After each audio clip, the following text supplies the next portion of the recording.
Ayan, hello po mga kapambira, good morning at welcome back po sa ating channel mga kapambira. And today, ngayon po mga kapambira, ito po ay recorded video. Magre-reaction lang po tayo ulit kay Sir Rapido. Isa po itong sikat na rap artist and flip topper mga kapambira. And ginagamit po niya yung kanyang platform para i-share po yung kanyang pananampalataya and ganun din po yung ginagawa ko. So magre-reaction lang po ako sa mga sinasabi po niya patungkol po dun sa mga born again daw po mga kapambira. So, wala naman pong problema. Ito po ay information lang, hindi po ito hindi po ito pakikipagtalo, pakikipagdebate kay Rapido. Reaction ko lang po ito bilang information din sa inyo na mga kapambira ko na ganito yung aking pananampalataya, na kung ano man po yung sasabihin ko dito is yun po yung aking pananampalataya at based on ano po tayo, based on biblical perspective, yun po yung ating pinaghuhugutan. Hindi po ito opinion ha. Hindi po ito opinion mga kapambira. And salamat nga po pala mga kapambira sa inyong panonood sa ating channel kahit po nag-ship tayo ng content muna for the meantime. Salamat po sa mga di nag-skip ng ad at sa mga nanonood po at sa mga nagko-comment. Mag-comment po kayo kung ano po yung comment niyo sa mga bagay na 'to kasi alam niyo naman po mga kapambira, yes, 'di ba nung mga nakaraan meron tayong na-topic na mga issue-issue. So, ang daming views, ang daming audience. And sa nakikita ko, mas maganda pong pag-usapan 'to kasi importante po itong lahat sa buhay natin mga kapambira. Kasi ito po ay everlasting. Ang pinag-uusapan dito, hindi lang po ito pansamantala. Okay, ito po ay uploaded ni Rapido. Kailan 'to in-upload? Walang date, eh. Kailan 'to in-upload? Walang upload. Pero ito po ay una niyang banat patungkol sa mga born again. Rapid! Kasi, nagse-share po siya ng kanyang, faith. So, gusto ko lang pong bigyan ng linaw kasi baka napapanood niyo rin po 'to. Magbibigay lang po ako ng reaction kung ano po yung masasabi ko dito sa kanyang point of view. Okay, about po ito sa salvation. About naman na po ito sa salvation kasi yung napanood ko ninyo kahapon ay about yun sa saan na nga yun? Kasi ito po ay about po sa salvation. Yung nakaraan na napanood po ninyo, yun po ay ang pinag-uusapan po dun ay yung, deity, yung pagiging pagka-Diyos ni Kristo. Ito na po ay sa salvation muna. Ito yung dito pala po siya nag-umpisa ng pagre-react about sa religion mga kapambira. Okay, pakinggan po natin. Ayan, play natin ha. Sambitin ang iyong bibig, sumampalataya ka sa puso mo, at tanggapin mo na si Kristo ang tagapagligtas. Lahat naman yan tama. Ayan, ito po yung nagre-reaction po siya doon sa podcast ni Shernan. Si Shernan din po ay isang flip topper or rap artist na in-interview po niya si Elvis na isa rin pong sikat na flip topper na kalaunan po ay nagbagong buhay. Kumbaga, nagpo-profess po na siya po ay isang Kristiyano at nabago ang buhay at nag-share na rin po ng gospel at ginagamit po niya yung kanyang kasikatan para i-share yung gospel mga kapambira. So nagre-react po si Rapido bilang isang rap artist din, nasa same po sila ng community mga kapambira. Tayo lang yata yung napaibang community dito. Baka maging rapper na din tayo mga kapambira, no? So, sige, tuloy-tuloy lang po natin. Binigyan ko lang po kayo ng konting konteksto para alam po natin yung pinag-uusapan natin dito. Kasi ako napapansin po ninyo, napakarami na po mga influencer ang nagbabago na po ng content at para bang bigla-bigla nagsiship yung buhay nila at umiiyak sila kay Lord. So, ito na po yun. Maraming na-interview si Shernan, maraming mga content creator, nag-iba ng content, si Manoy. Basta, ang dami po nila. Sobrang dami po nila na parang nakakapanibago. Nakakapanibago po, di ba, mga kapambira? Okay, tuloy tayo. Wala namang mali. Pero, dapat din nating tanggapin. Wait lang, balikan ko lang ng konti para malinaw. Ito po, ito. Sambitin ang iyong bibig, sumampalataya ka sa puso mo, at tanggapin mo na si Kristo ang tagapagligtas. Lahat naman yan tama. Okay. Wala namang mali. Pero, dapat din nating tanggapin. Ayan, sambitin ng iyong bibig at sampalatayanan si Kristo, tanggapin si Kristo, tanggapin bilang tagapagligtas. Wala naman daw pong mali, okay? Na hindi sapat na sambitlain mo lang ng iyong mga labi. Ayun, hindi daw po sapat na sambitin lang. Okay? Na si Kristo ang tagapagligtas. Okay. Hindi natutuldukan yung utos po doon. So, okay, tandaan natin na kapag kulang, nananatiling mali. Okay, kasi yung interpretation na po agad ni Rapido, kapag yung pagsasambit lang daw, wala daw talagang pananampalataya doon, nagsasambit ka lang. Kumbaga ay professing Christian ka lang pero without faith. Professing lang, nakikisaw-saw ka lang, nakikisalita ka lang, na nagsasalita ka lang ng gano'n na ikaw ay believer, pero hindi naman talaga, wala naman talagang pananampalataya. Ang tawag po do'n ay professing, pero hindi ka talaga nananampalataya. At ang gustong sabihin ni Rapido dito ay, ano ba yung gusto niyang sabihin dito? Wait lang, wait lang. Oh, play natin ha. Pakinggan po natin. Kasi ang gusto po niyang sabihin dito is, hindi daw sapat yung pagsasalita lang, dapat daw po ay may kasamang gawa. So, paano natin ganap na masasabi na meron tayong pananampalataya na hindi lang hanggang sa bibig? Okay. Unang-una, sabi nga sa Bible nga, ang pananampalatayang walang gawa ay patay sa kanyang sarili. Sabi ni sa Santiago, sa James. Okay? So, para hindi tayo mahulog doon, sasamahan natin ang gawa. Tama.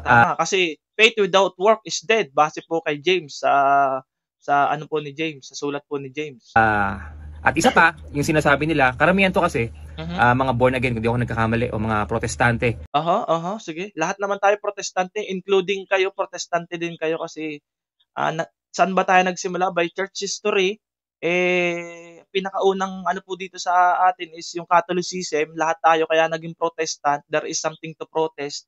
Kasama kayo sa protestante. Hindi ko lang alam kung ano yung stand ninyo kung kasama kayo sa protestante. Pero para sa akin, kasama kayo sa protestante. Okay. Ang pangunahing doktrina nila, tanggapin mo lang si Jesus Christ as personal savior. Maliligtas ka na. Tanggapin mo si Jesus Christ as personal savior, maliligtas ka na. Sige. Yun na nga, kung talagang papakinggan natin, parang tama eh. Pero, kulang na. Ang pinaghuhugutan po ng mga kapambira, yung pinakang heart ng gospel is yung John 3:16. For God so loved the world that He gave His only begotten Son, that whosoever believe in Him shall not perish but have an everlasting life. But whosoever believe in Him, maniwala ka lang. Tanggapin mo lang. Maniwala ka lang. Ang sino mang sumampalataya sa Kanya ay hindi na mapapahama kundi magkakaroon ng buhay na walang hanggan. Napakasolid po nun mga kapambira at yun po yung pinanghahawakan natin sa pananampalataya na talagang kung sino po yung sumampalataya sa Panginoong Jesucristo, maliligtas. Okay? Kung sino po yung sumampalataya sa Kanya, maliligtas. Okay. Tuloy natin. Doon po yun ang galing. Okay, tuloy tayo. Na si Kristo ang papasukin mo sa puso mo bilang tagapagligtas. Kasi in the first place, papaano mo matatanggap si Kristo sa puso mo? Okay. Kung lahat ng mga tao pwedeng sabihin yun eh. Ayun, doon yun po yung malaking question. Nag-iisip siya, pinapagana niya yung isip niya. Meron nga naman, there is a possibility na yung iba is professing lang pero wala talagang pananampalataya. Sa bibig lang, pero yung faith nila wala talaga. Wala talaga po doon. So, may point naman siya dyan na meron po talagang professing Christian pero wala naman talagang faith. Wala naman talagang faith kay Jesus Christ. Nakiki-ride on lang na sila daw ay Christian, professing, walang faith.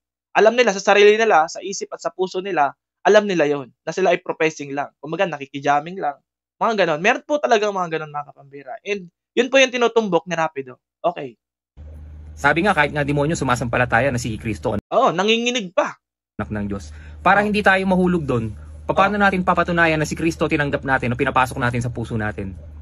Lagi tayong may tanong na dapat nating halukayin yung sagot. Okay. So, paano daw mapapatunayan na talagang tayo ay sumasampalataya kay Kristo at tinanggap natin si Kristo sa puso natin? Ano yung pagpapatunay? Sige, pakinggan natin sa Rapido. Ito, para hindi tayo mahulog sa salita lang ang pananampalataya, kailangan laki pa natin ang gawa. Ayun ang problema, Mr. Rapido. Yung palang word kasi sa'yo na pananampalataya, sa amin kasi, yung word kasi pong pananampalataya, it is an action word. Hindi po yun salita lang na ikaw ay sumasampalataya. Or if uulit-ulitin mo, magdadasal ka na, sumasampalataya ko. Hindi yun ganon. Sa amin kasi, yung word na pagsampalataya is already an action word. That time na ikaw ay sumampalataya sa Panginoon, meron na po yung kalakip na paggawa. Meron na po yung kalakip na action. Meron na po yung kalakip na gagawin. Kapag ikaw ay sumampalataya, meron po yung kalakip na action, hindi lang po yun sa salita.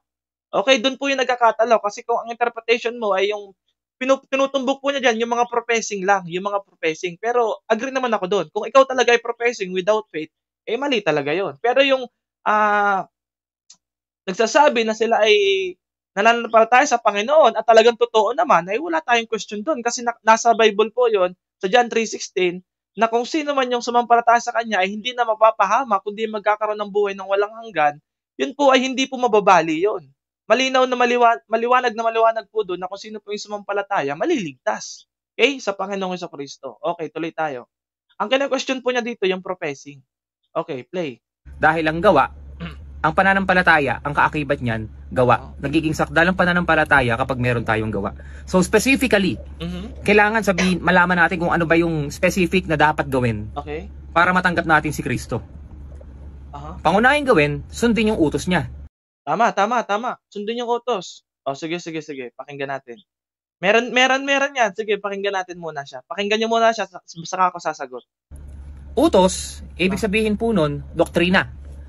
Ayan, doktrina. So, kailangan, ang gustong sabihin ni Rapido, kailangan kapag sinasabi mo na ikaw ay sumasampalataya, dapat sumusunod ka sa mga utos. Or specifically, sumusunod ka sa mga doktrina. Nagpapasakop ka sa isang kawan. Yun yung kanyang gustong sabihin. Na para mapatunayan mo, ikaw talaga ay mananampalataya, dapat nasa loob ka ng kawan at sumusunod ka sa mga doktrina, sa mga aral. Okay? Yun yung mga kautusan ng ating Panginoong Diyos. So Okay. kapag doktrina, kailangan muna nating alamin na tama yung doktrina na sinusunod natin. Kailangan tama. Sige. Okay, mabuti naman. Doktrina, same meaning as utos. Kailangan tanggapin natin na alamin natin na tama yung utos na susundin natin. Okay. So, dahil nga, ang pananampalataya, kailangan may gawa. So, ano yung utos specifically? Gayong sinabi ng Panginoong Jesucristo sa 1 Gs 7:9, siya ang pintuan ng kawan. Sino mang pumasok sa pamamagitan niya ay maliligtas. Okay. So doon pa lang sa point na yon, tayo pala ang may gagawin. Nababali na yung paniniwala nila na tanggapin mo lang si Kristo sa puso mo, o papasukin mo si Kristo sa puso mo. Gayong sinasabi doon sa utos na yon sa 1 Gs 7:9, ikaw pala ang dapat pumasok. Nako. Mr. Rapido, ganito po yon. That point ng buhay mo na tinanggap mo si Kristo sa puso mo at inaccept mo, nakinig ka ng salita ng Diyos, sumampalataya ka sa napakinggan mo, doon na nagsisimula yung iyong pananampalataya. Yun yung simula ng pagpasok mo doon sa pintuan ng ating Panginoon. Yun yung simula ng pagpasok mo. Kasi doon po talaga yung nagsisimula. Sa pakikinig ng mga salita ng Diyos, doon po yung nagsisimula. Hindi po yun magsisimula na aanib ka, tapos doon ka na lang magsasampalataya. Hindi po yun doon. Nagsisimula po yun sa pakikinig at pakikinig ng salita, and that way, mananampalataya ka to be followed kung ano yung dapat mong gawin. Ganito po kasi yan. May papabasa po ako sa inyo, mga kapambihira. Ito po yung gusto kong sabihin. Na paano po tayo ay naligtas? Na ang sabi ni Rapido, na tayo daw po ay sumasampalataya, tayo daw po ay maliligtas sa pamamagitan ng pagsampalataya na may kasamang gawa, yun po yung view nila. Pananampalatayang may kasamang gawa. Pero ito po yun. Ito po ang nakasulat sa Biblia. Sabi ni Apostle Paul sa mga taga-Epeso, Epeso 2, chapter 4, ito po ha. Ngunit, napaka maawain ng Diyos at napakadakila ng pag-ibig niya sa atin na kahit itinuring tayong patay dahil sa mga kasalanan natin, kasi wala naman talagang matuwid, wala kahit isa. Muli niya tayong binuhay kasama ni Kristo, kaya naligtas tayo dahil lamang sa biyaya ng Diyos. Dahil lamang sa biyaya ng Diyos. For it is by grace you've been saved. At dahil sa pakikipag-isa natin kay Kristo Jesus, binuhay tayo ng Diyos mula sa mga patay kasama ni Kristo para maghari tayong kasama niya sa kaharian ng langit. Ginawa niya ito para maipakita niya sa lahat sa darating na panahon ang hindi mapapantayang kasaganaan ng biyaya niya at kabutihan na ibinigay niya sa atin sa pamamagitan ni Kristo Jesus. Walang katumbas yung biyaya na ibinigay niya sa atin. Yun yung ibig sabihin. Verse 8, take note, pakinggan niyo kung mabuti yung verse 8. Dahil sa biyaya ng Diyos, naligtas kayo. Past tense. Dahil sa biyaya ng Diyos, naligtas kayo nang sumampalataya kayo kay Kristo. Nung sumampalataya daw tayo kay Kristo, tayo ay naligtas. Kaloob ito ng Diyos at hindi galing sa inyo. Hindi galing sa iyo. Hindi galing sa effort mo. Susunod ka sa doktrina, susunod ka sa ganito. Hindi yun galing. Ang hinihingi lang na requirement ng Diyos sa iyo, sumampalataya ka. Hindi ito nakasalalay sa mabubuti mong verse 9. Pakinggan niyo mabuti, nakasulat dyan. Hindi ito nakasalalay sa mabubuti ninyong gawa para walang maipagmalaki ang sinuman. So, pakinggan natin si Rapido. Ano po yung tema ng kanyang ginagawa dito, mga kapambira? Na kailangan sumunod ka sa doktrina, anong mangyayari? Pwede ka na magmalaki. Pwede ka na magyabang, ako sumusunod ako sa doktrina, sumusunod ako sa kawan, pumapasok ako sa kawan, kaanib ako ng ganitong iglesia. Pero anong nakalagay sa Efeso 2, chapter 4 hanggang 8? Ano yung nakalagay doon? Kayo ay naligtas sa pamamagitan ng biyaya, ng habag. Hindi sa pamamagitan ng inyong mabubuting gawa. Nang sa gayon, hindi kayo magmalaki. Walang may pagmamalaki ang sinuman. So, alin yung totoo dyan, Mr. Rapido? Yung sinasabi mo, yung sinasabi ng Biblia. Kasi yan, mga kapambira, yung sinasabi po niya yan, yan po ay, iniisip lang niya yan. Pero walang foundational verse na pinaghuhugutan siya dyan. Kasi iniisip nga niya, paano naman nga kung may professing lang? Hindi na natin problema yung professing lang. Kasi yung professing, katulad yun nung ni Satan, na kahit ang diablo man ay sumasampalataya rin, nanginginig pa. Pero yung sinasabi natin na talaga ang totoong mananampalataya na tinanggap si Kristo sa puso niya, tinanggap, sumampalataya sa Panginoon, walang question doon. Maliligtas yung tao na yon kahit sino ka pa. At kahit nasaan lugar ka pa, maliligtas ka kung ikaw ay sumampalataya sa ating Panginoong Kristo. That's it. At hindi ka maliligtas sa pamamagitan ng pagsunod mo sa doktrina. Walang ganon. Maliligtas ka sa pamamagitan ng biyaya. Hindi sa pamamagitan ng mabubuti mong gawa. Yung pagsunod mo sa doktrina, that's good. That's mabubuting gawa, di ba? Kasi ang batas, ang kautusan, nauuwi lang yan sa dalawa. Pag-ibig sa Diyos at pag-ibig sa kapwa. Mabubuting gawa yon. Yung pag-ibig sa kapwa. Okay? Doon ka ba maliligtas? Hindi ka doon maliligtas. Maliligtas ka lang sa pamamagitan ng biyaya. Ang una mong kailangan mong gawin, sumampalataya ka, matatanggap mo yung biyaya ng Panginoon, ng kaligtasan. Yun yun. Romans 6:23. For the wages of sin is death, but the gift of God is eternal life through Jesus Christ. Yun yung kaloob ng Diyos. Si Jesus Christ, kaya kailangan yung pagsampalataya sa Panginoong Jesucristo. Kasi kung walang pagsampalataya sa Panginoong Jesucristo, never mong makakamit po yun, yung kaligtasan na yun. Kahit i-offer pa yun sa'yo, kung hindi mo sasampalatayanan ang Panginoong Jesucristo, kung hindi ka papasok, kasi si Kristo ang daan, kung hindi mo gagamitin si Kristo, kung hindi ka mananampalataya kay Kristo Jesus, without Christ, walang salvation. Walang salvation po. Kung mag-aano ka lang sa doktrina, mag-aano ka lang, nakapasok ka sa kawan, nakapasok ka sa isang iglesia, sumusunod ka sa doktrina, pero hindi ka sumasampalataya sa Panginoon, ano ba yung tamang pagsampalataya sa Panginoon? Ano yung kailangan mong sampalatayanan sa Panginoon? Sa mga susunod po siguro. Kasi sila po, nasa kawan sila, pero iba rin po yung paniniwala nila sa Panginoong Jesucristo. Samantalang ang nakalagay po sa Biblia na kailangan ikaw ay sumampalataya sa Panginoong Jesucristo. Anong klaseng pagsampalataya yon? Siguro sa mga susunod, itatakal po natin yon. Okay, pakinggan mo natin sinasabi niya. Kasi sabi niya, ako ang pintuan ng kawan. Okay. Sino mang pumasok sa pamamagitan ko ay maliligtas. Tama. I-connect natin sa John 3:16, kung sino man yung sumampalataya sa kanya ay hindi na mapahamak kundi magkaroon ng buhay na walang hanggan. In that way, yung pagsampalataya mo, yun yung pagpasok. Hindi yun pag-anib. Hindi yun pag-anib na kailangan member ka, attend ka ng attend, linggo-linggo. Kailangan nakarehistro ka dito. Pag hindi ka nakarehistro, hindi ka naligtas. Hindi yun ganon. Yung pagsampalataya mo, yun yung way, yun yung daan ng pagpasok mo sa Panginoong Jesucristo. Yun yun. Doon yun nagsisimula. Kasi hindi yun mag-i-start kung walang pagsampalataya. Hindi yun mag-i-start. Yung makikijoin ka lang, aanib ka lang, hindi yun mag-i-start ng pananampalataya doon. Walang ganon. Hindi yun mag-i-start yun. Okay. Tuloy natin. So, nabali na yung argumento na si Kristo ang papasok sa puso natin. Nabali na daw yung argumento na si Kristo yung papasok sa puso natin. Wala pong nabali doon. Wala pong nabali. Kasi yung pagsampalataya, sa puso yun eh. Hindi lang naman yung sa isip. Pagsampalataya sa puso and sa isip. Buong buhay mo. Okay? Yun yung pagsampalataya. Okay? Hindi po nabali yun. Kailangan yun. Sa John 3:16, very foundational yun na kailangan sumampalataya ka. Kasi, without faith, hindi mo mabibigyan ng kaluguran ng Panginoon. Without faith, you cannot please God. Hindi mo mapiplease ang God, hindi mo mabibigyan ng kaluguran ng Panginoon. Kaya importante yung pananampalataya, paniniwala sa Panginoong Jesucristo. Importante 'yon. Okay, tuloy. Hindi. So para ganap nating papasukin si Kristo, tayo muna ang gagawa. Ayun, para ganap daw na papasukin si Kristo, tayo muna yung gagawa. Okay, may point naman siya doon. Ano yung gagawin? Kaso ano yung gagawin? Pakinggan natin kung ano yung kailangan, ano yung requirements para papasukin si Kristo. Ano yung requirements na sinasabi ni Rapido? tayo ang gagawa ng unang act. Gawa ng unang act. So, tayo ang gagawa ng first step. Okay. Kailangan mapaloob tayo dun sa pintuan ng kawan. Kailangan mapaloob sa pintuan ng kawan. Bakit? Kasi siya yung pinto. At pag pumasok ka sa pinto, madiligtas ka. So, yun na yung first step.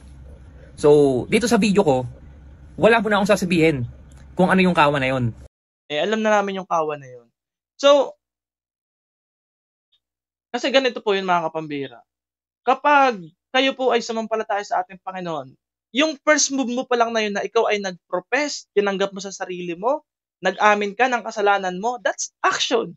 That's already an action na pinapapasok mo si Kristo sa buhay mo, sa puso mo, tinatanggap mo, nire-recognize mo yung pagkakamali mo, nire-recognize mo yung lordship niya sa buhay mo. That's already an action. That's already faith. So masasabi ba nating faith lang yung kapag ikaw ay sumama sa kanila? Hindi yun. Ang faith na agad yun na ikaw ay nag-profess, inamin mo sa sarili mo, nanalangin ka. Action na yun nanalangin ka. Action na yun already. Diba? Totoo, action na po yun. Kasi hindi, halimbawa, never mo naman ginagawa dating manalangin, never mo naman dating gumagawang lumuhod sa Panginoon. That's already an action of faith, mga kapambihira. Okay, kaso ang ginagawa po nila, kailangan yung action of faith nila, kailangan pumasok ka sa kanila. Yun yung requirements nila. So wala naman tayo makikitang ganon, mga kapambihira, na kailangan pumasok tayo sa ano nila, sa ganon. Wala naman po tayo makikitang ganon. Kasi kung ililiteral mo po talaga, ang mangyayari kapag niliteral mo na sila yung kawan, si Kristo yung pintuan, pag pumasok ka doon sa iglesia ni Kristo, maliligtas ka, wala naman pong ganon. Wala naman pong ganon na kapag pumasok ka sa iglesia ni Kristo, maliligtas ka. Yung ano nila, yung religious organization nila ngayon. Wala naman pong ganon. Kasi yung religious, kung pag-uusapan po yung organization nila ng sinasabing kawan, kailan lang po yan natatag? Pare-pares lang po tayong protestante. Okay? Kung yung kawan na sinasabi mo, kasi yun pong sinasabi doon na pumasok sa kawan ni Kristo, mahabang usapin po yan para mapatunayan niyo sa amin na kayo yung original na kawan. Kasi by history, talagang hindi naman tayo yung original dito. Kahit nga sa Pilipinas, hindi naman kayo yung original sa Pilipinas. Diba? Mahirap susugin yan na mapatunayan ninyo na kayo yung original. Kinopya lang ninyo yung name. Yung name lang, inadapt lang ninyo yung name, pero it doesn't prove na kayo talaga yung original na sa genealogy. Hindi yun. Kinopya lang ninyo yung name. By name lang yan or brand. Pero yung genealogy or yung lineage na kayo talaga yung original na kawan, coming from the apostle or coming from the sa mga alagad, sa mga apostol, paano natin masususog yun? Okay? Maliwanag na yan po ay by brand. Kinapin nyo yung brand or yung name na nababanggit doon. Marami pong gumagawa niyan. Maraming gumagawa niyan. Yung iba, actually, ayaw ko po sagasaan Marami pong gumagawa niyan. Yung Baptist, sila daw yung kasi yung sila daw yung original na grupo, sila daw yung lineage ng mga mananampalataya kasi Baptist, nabanggit din naman doon. Nabanggit din yung mga Iglesia ng Diyos, nabanggit din doon. Ginamit din yon bilang pangalan ng organization. Iglesia ni Cristo, ginamit din yon. Pero how can you prove na kayo nga yung original lineage noon? Na sa inyo nananalayta yung lineage ng mga mananampalataya. Paano mo masasabi na kayo yung original lineage ng kawan? Samantalang lahat naman tayo dito ay bagong sulpot lang. Protestante tayong lahat dito, mga kapambira. Diba? Maliban lang dun sa, mahabang usapin po yan. By church history siguro pag-uusapan natin yan.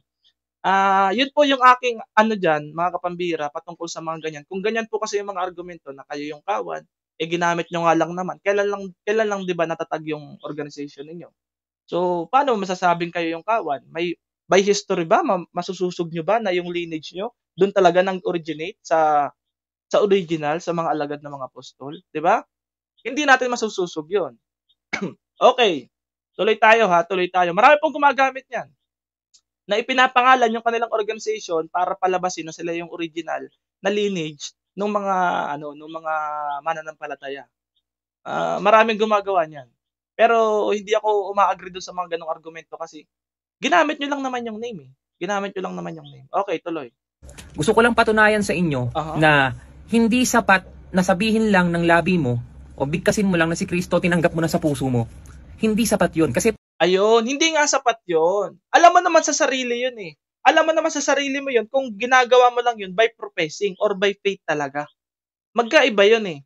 Kasi totoo, meron naman po talagang ganyan na professing Christian lang, na sinasabi lang nila sa mundo na sila ay Christian, which is hindi naman talaga by faith sa puso nila. Nakukuha po ninyo yung punto. Mali talaga 'yun, Rapido. Magdi-disagree talaga ako do'n, na tama talaga yung sinasabi mo na hindi sapat na sasabihin mo lang. Dapat talaga sa sarili mo alam mo na sumasampalataya ka. Okay? Alam mo talagang nare-recognize mo yung lordship ni Jesus Christ sa buhay mo, inaamin mo na ikaw ay makasalanan, alam mo yun sa sarili mo, okay? At hindi rin natin puwedeng husgahan yung isang tao na yan ba ay professing lang o talagang true believers. Mahirap i-distinguish yun. Nakakaalam lang nun si Lord at yung tao mismo. Okay, tuloy tayo. pag yun lang, doon ka lang nanalig, Aha. matutulad ka doon sa Diablo na sumasampalataya din. Mhm. Kasi yung Diablo, ganun din yung sinabi niya, sumasampalataya siya si Kristo, anak ng Diyos. Oh, nanginginig pa. Nanginginig pa yun, Diablo, mga kapambira, di ba? So, inom lang tayong tubig. Yun po yun. Matutulad talaga tayo kung tayo ay professing lang. Okay? Pag professing ka lang, ay talagang delikado ka doon. Pero, Diablo yun. So, wag tayong tutulad doon. Kailangan, yung inutos ng Panginoong Kristo, Oh. laki pa natin ang gawa. Para hindi tayo matulad doon. Kasi, I accept si Jesus Christ, Aha. I accept it na siya ang personal savior ko. Aha. Lahat pwedeng sabihin yan. Aha. So, ang binibigyan din ko dito, wag tayong hahantong sa ganun. Oo, yung sa pagiging professing lang. Tama yan, agree po ako dyan na huwag tayong humantong sa pagiging professing believer lang na sinasabi mo lang pero hindi mo naman pinapakita sa gawa or sinasabi mo lang talaga pero sa puso mo, iba naman talaga yung nasa puso mo. Okay? Maaaring sinasabi mo lang na believer ka pero sa puso mo wala ka naman talagang kinikilalang Diyos. Ang Diyos mo sarili mo o pera. Oo. Okay, nakuha po ninyo yung point? Yun, tama yan, agree po ako diyan. Na huwag tayong humantong sa pagiging professing Christians lang. Okay, tuloy. Kailangan laki pa natin ang gawa. Ano yung Okay. gawa? Tayo ang unang papasok. Aha. So, meaning, basag na yung argumento na papasukin mo lang si Kristo, kailangan meron kang pasukang kawan. Kailangan meron kang pasukang kawan. Basag na daw yung argumento. Nako, hindi po yun. Okay? O sige, pakinggan na muna natin ha. Basag na daw po yung argumento na kailangan daw, dapat po yung first move mo para sabihin mo na ikaw ay nananampalataya, dapat meron kang pasukan na kawan. Hindi pa tayo pupunta doon, so aling kawan yun. So, Aha. gusto ko lang baliin yung sinabi ni Elvis na bagamat tama yung sinabi niya, pero baka may kulang. Dapat daw po ay may pasukang kawan. Nako, marami pong Bible history, Bible event na naligtas ang isang tao wala pong pinasukang kawan. That moment na tinanggap niya ang Panginoong Jesucristo, okay? The moment na tinanggap niya ang Panginoong Jesucristo, naligtas siya. Marami pong event na nangyari. Halimbawa yung kasama niyang namatay na pako sa krus. Required pa ba na kailangan may kawan siyang pasukan para maligtas? Hindi na, sabi ni Jesus Christ, ngayon na ngayon din isasama kita sa paraiso. 'Di ba? So, kasi kung 'yan po yung argument mo, kailangan pa pala mabuhay muna ah, yung kasama niyang napako. Kailangan mabuhay pa pala yun tapos sumama muna sa kawan niyo tapos saka maliligtas. Hindi 'yun. Sino pa ba? Marami pa po, eh. Marami pa po mga kapambihira. Marami pa. Marami pa. And remember meron pang ibang grupo bukod dun sa mga alagad ni Kristo, merong mga ibang grupo na nangangaral din ng salita ng Diyos. Ang sabi ni, nalimutan ko lang po yung ano, ang statement po nung kanilang leader, di ko alam kung si Jesus Christ yun or si John the Baptist, ang sabi niya, "Wag niyo silang guluhin, wag silang gambalain. Ang panig sa atin, hindi sila nagkakalat. Ibig sabihin kasama sila sa nag-iipon. Pero hindi sila connected dun sa grupo ni Jesus Christ." I-review ko na lang po yung ano na yun. Ewan ko po kung nabasa niyo na po yun. Meron pong isang group of people na nangangaral din, nagpapagaling din, tapos pinapangaral din yung kaligtasan. Pero ang sabi po dun ay wag niyo silang guluhin, wag niyo silang pakialaman kasi kasama natin sila nagtitipon, hindi sila nagkakalat. Okay? So, yung pagiging kawan na kailangan centralize sa iisang kawan, medyo disagree po ako diyan. Kasi even mga apostles, nagkalat-kalat po sila. Nagkakalat-kalat po sila. By church history po, ang mga apostol po ay nagkalat-kalat, nagkahiwa-hiwalay po sila. Kung saan po sila napadpad, doon po sila nag-ibanghelyo. Pero hindi po sila na-centralize, mga kapambihira. Hindi sila na-centralize na katulad ng sinasabi ni Rapido na kailangan centralize kayo, katulad nung sinasabi mong kawan. Na iisa lang yung kawan. By spiritually, iisa lang naman talaga po ang kawan. Tayo ay mga spiritually, iisa lang talaga po ang kawan. Pero yung sasabihin mo na kailangan isa lang yung kawan, by physical, malabo po yun. Kasi kahit nga po mga alagad, nagkahiwa-hiwalay din po eh. Nagkahiwa-hiwalay din. Basahin niyo po, buong gospel. Basahin niyo rin po yung buong Book of Acts. Nagkahiwa-hiwalay din po sila. Pero yung still, lumagana po yung gospel. Lumagana po yung mga mananampalataya. Hindi po yan ibig sabihin na centralize kayo physically. Yan po ay centralize kayo in spiritual, sa spiritual na aspeto. Okay?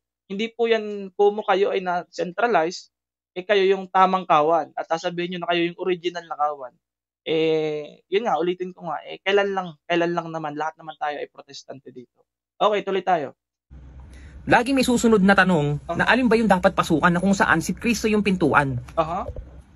At isa pa, bago natin sundan ng bagong sagot. Ayan, si Kristo yung pintuan. So, sa iba't ibang religions po, kapag hindi po si Kristo yung ipinapran para makapunta ka sa kalangitan, or hindi si Kristo yung daan na pinagmamalaki nila, kailangan ay sumunod ka sa ganito. No, kasi ganito po yan mga kapambihira. Kung si Kristo po yung daan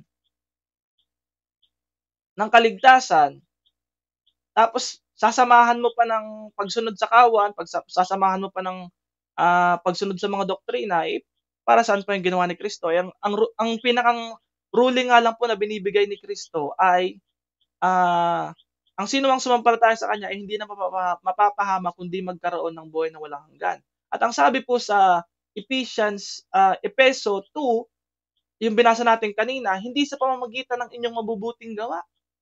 Kasi okay, dahil sa biyaya ng Diyos, naligtas kayo ng sumampalataya kay Kristo. Kaloob ito ng Diyos, hindi sa galing sa inyo, hindi ito nakasalalay sa mabubuti ninyong gawa. Hindi nakasalalay sa effort mo, Rapido.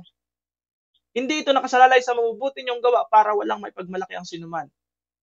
Okay? Nilikha tayo ng Diyos at sa pakikipag-isa natin kay Kristo, binigyan niya tayo ng bagong buhay. Okay, ito na po yung tinatawag na born again.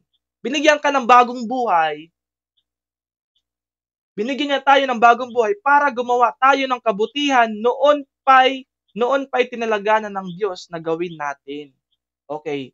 Yung paggagawa natin ng mabuting bagay, hindi yun para tayo ay maligtas. Ang una, naligtas muna tayo, tinanggap na muna natin yung kaligtasan, saka lang tayo magkakaroon ng bagong buhay upang makagawa tayo ng kabutihan. Nakuha na po ninyo?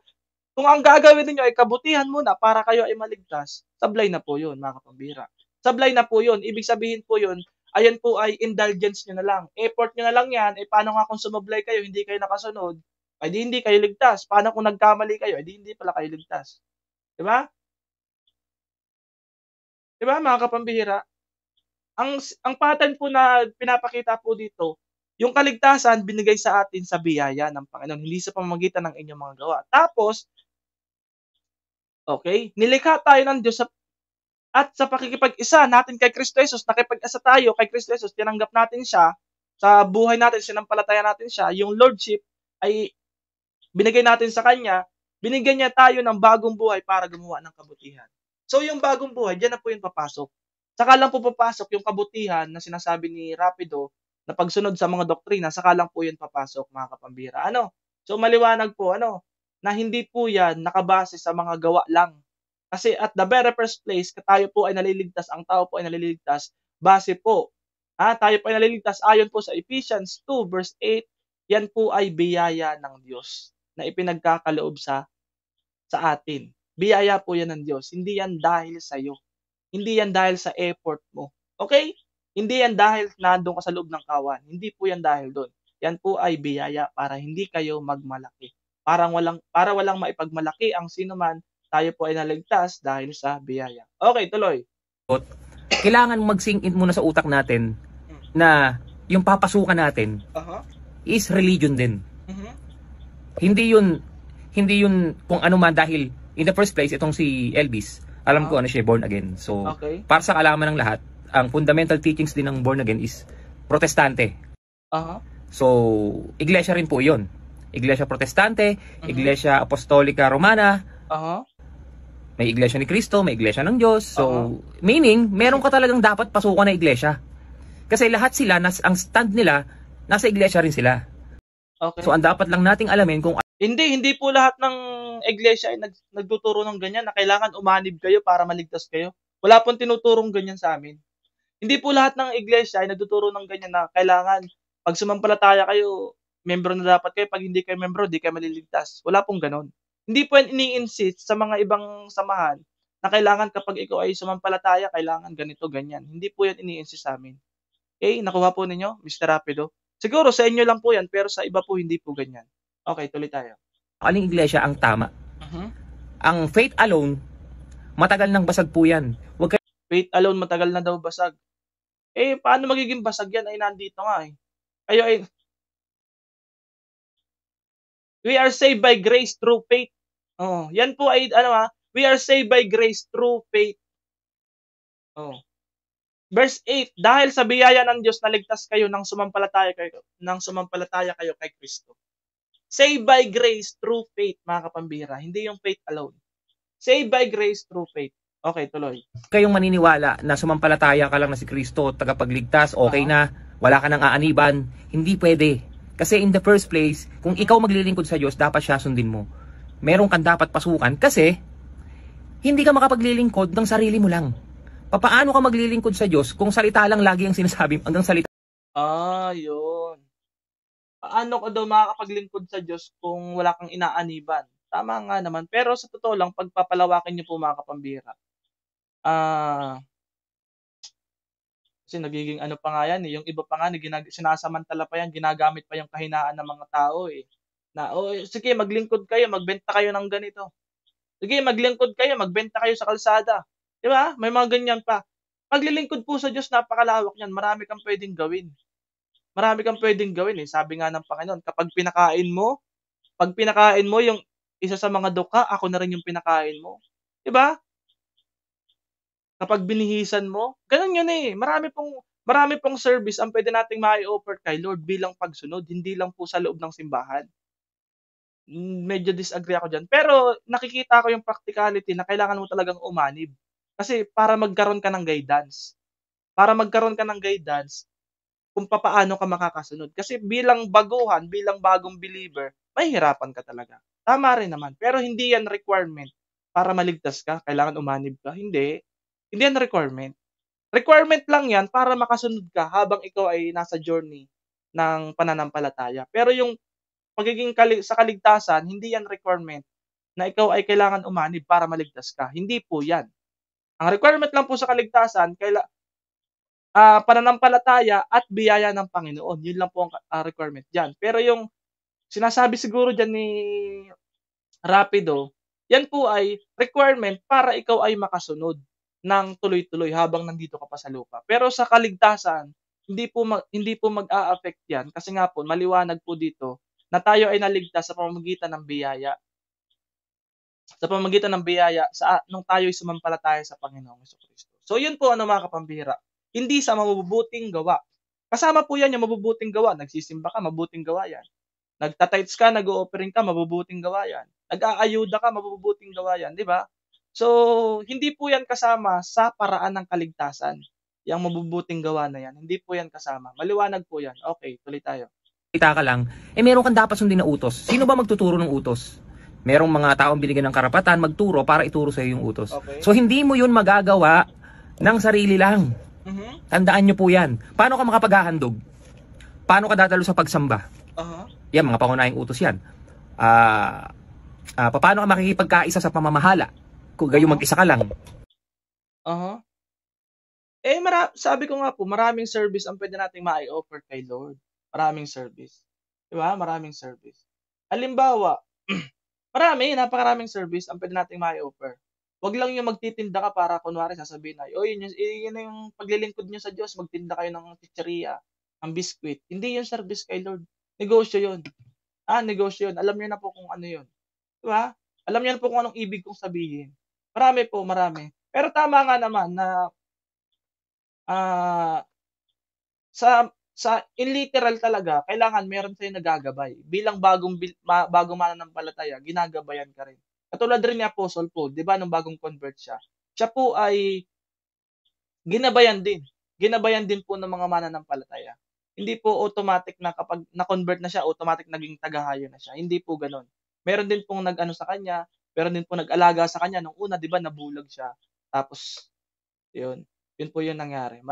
Basahin niyo po sa Book of Acts. Okey, tuloy tayo. 'Di ba? Marami pong utos na kung saan kinakailangan po ng isang katawan at doon ka papasok at kailangan mong sundin. So, gusto ko lang patunayan sa video na to ulit. Babasagin lang natin yung argumento na tanggapin mo lang si Kristo bilang tagapagligtas. Hindi po yun sapat. Kailangan Para maligtas. Linawin mo. lakipan ng gawa at yung pangunahing gawa o pangunahing utos, pumasok ka sa pintuan na kung saan si Kristo ang pintuan. Ayun. Ibig sabihin, ang kaligtasan po kay Mr. Rapido, kailangan sumampalataya ka and then pumasok ka sa kawan, maliligtas ka. Wala pong ganun. Ang pananampalataya po, Ephesians 2 verse 8, ang pagkaligtasan po ay tayo po ay naligtas sa pamamagitan ng biyaya ng Diyos. Sa biyaya ng Diyos, kayo ay naligtas nang sumampalataya kayo kay Kristo. Kaloob ito ng Diyos at hindi galing sa inyo. Yung kaligtasan natin, hindi po yan galing sa ating mga sarili, hindi yan dahil tayo ay sumampalataya at umanib sa isang iglesia, tayo ay maliligtas. Hindi po ganon. Yung mabubuting gawa, to be followed na lang po yun kasi tayo ay bibigyan ng bagong buhay nung tayo ay nakipag-isa kay Kristo Jesus. Ano yung pakikipag-isa? Tinanggap mo siya, inonor mo na ikaw ay makasalanan, tinanggap mo siya sa iyong puso, yung lordship, ipinaubaya mo kay Jesus Christ. Yun yung pakikipag-isa. Okay? Yun yung pakikipag-isa sa mababaw na pananalita. Yun po yung pakikipag-isa. Kaya po, isa po yun sa pinapangaral ng mga mangangaral na kailangan tanggapin mo, sampalatayanan mo si Yesu Kristo bilang Panginoong Diyos ng iyong buhay. Papasukin mo sa iyong puso. Yun po ay simula pa lang, mga kapambihira. At yun po ay wala pong binabaling kasulatan doon kasi maliwanag naman po sa John 3:16, Romans 6:23 at sa Efeso na tayo ay naligtas sa pamamagitan ng biyaya, sa pamamagitan ng ating pagsampalataya sa Panginoon. So yun lamang po, hindi po yan sa pamamagitan na kayo ay papasok sa isang kawan at hihikayatin kayo na kailangan ganito, kailangan ganyan. Hindi po ganon. Ang tinuturo po ng Biblia sa Panginoong Hesukristo at yung way ng pagsampalataya, questionable pa rin po yan kasi kung yung kinaaniban po ninyong iglesia ay iba yung way ng pananampalataya sa Panginoon, ay questionable po yun. Kasi halimbawa, kung sususugan po natin, ano ba yung uri ng pananampalataya sa Panginoong Hesus ang meron yung mga alagad nung time nila? Anong uri ang meron pananampalataya? Sila ba ay nananampalataya sa Panginoong Hesus na siya ay Diyos o hindi? Kasi maliwanag po na lahat po ng mga alagad ay nananampalataya na si Jesus ay Diyos. Okay?